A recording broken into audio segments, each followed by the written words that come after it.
તો આ તરફ સુરતના બારડોલીમાં ધોધમાર વરસાદ વરસ્યો।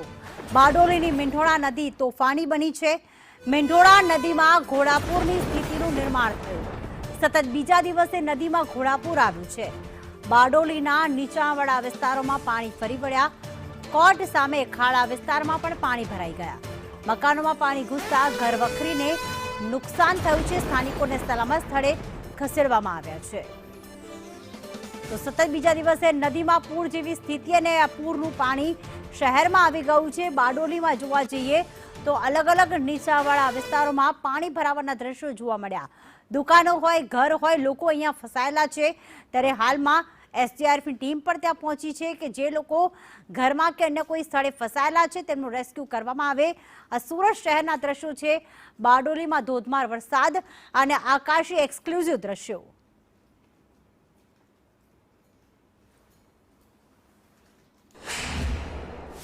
દક્ષિણ ગુજરાતમાં ધોધમાર વરસાદ વરસી રહ્યો છે, જેને લઈને મીંઢોળા નદી જે છે તે હાલ ગાંડીતુર બની છે। બારડોલીથી પસાર થતી મીંઢોળા નદીમાં હાલ પૂરની પરિસ્થિતિ છે। આપને દ્રશ્યો બતાવવા માંગીશ। બારડોલીની કોટની સામેનો આવેલો ખાડો વિસ્તાર છે કે જે ખાડા વિસ્તારના તમામ ઘરો જે છે તે હાલ જળ સમાધિ લીધી હોય તેવા દેખાઈ રહ્યા છે। આપ દ્રશ્યોની અંદરમાં જોઈ શકો છો કે જે ખાડા વિસ્તારની અંદરમાં 150 થી વધુ ઘરો જે આવેલા છે, તમામ શ્રમજીવી લોકોના જે ઘરો છે એ ઘરોની અંદરમાં હાલ પાણી ભરાઈ ચૂક્યા છે। જે રીતે પાણી ભરાવાની શરૂઆત થઈ છે તેને લઈને લોકોની જે ઘરવખરી છે તમામ ઘરવખરી પણ પાણીની અંદરમાં પલળી ચૂકી છે। ખાસ કરીને જે રીતે આ વિસ્તાર છે સ્લમ વિસ્તાર છે, સ્લમ વિસ્તારના લોકોના જે ઘરો છે હાલ જળ સમાધિ લીધી હોય એમ સમગ્ર જે વિસ્તારના જે લોકોના ઘરો છે તે હાલ પાણીની અંદરમાં ડૂબી ચૂક્યા છે। ખાસ કરીને ગત રોજથી મીંઢોળા નદી જે છે તે ગાંડીતુર બની છે અને મીંઢોળા નદીનું પાણી જે છે તે પોતાની જે સપાટી છે એનાથી ઉપર ચાલી રહ્યું છે।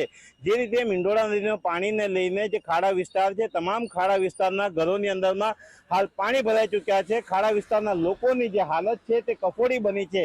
જે રીતે મીંઢોળા નદીના પાણી જે છે તેને ચડવાને લઈને સ્થાનિક તંત્ર જે છે તે હરકતમાં આવ્યું છે। હાલ તમામ જે લોકો છે તેમને સહી સલામત રીતે બહાર કાઢી લેવામાં આવ્યા છે અને તેમને રહેવા માટેની ખાસ વ્યવસ્થા કરવામાં આવી છે। જે રીતે મેડિકલની એક ટીમ પણ એમના માટે તૈનાત કરવામાં આવી છે। ખાસ કરીને એમના માટે મેડિકલ ટ્રીટમેન્ટ છે કે તમામ જે વ્યવસ્થા છે એ હાલ વ્યવસ્થા પણ કરવામાં આવી રહી છે। જે રીતે મીંઢોળા નદીનો જે રૌદ્ર સ્વરૂપ છે એના આકાશી જે દ્રશ્ય છે તે પણ સામે આવ્યા છે।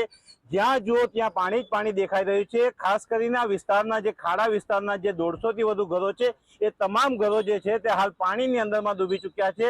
તમામ ઘર વખરી છે એ પણ પાણીમાં પલળી ચૂકી છે। ત્યારે તંત્ર અને પોલીસ અને ફાયરના જે જવાનો છે તે હાલ કામે લાગ્યા છે અને તમામ લોકોને જે છે તે સહી સલામત રીતે બહાર કાઢી લેવામાં આવ્યા છે।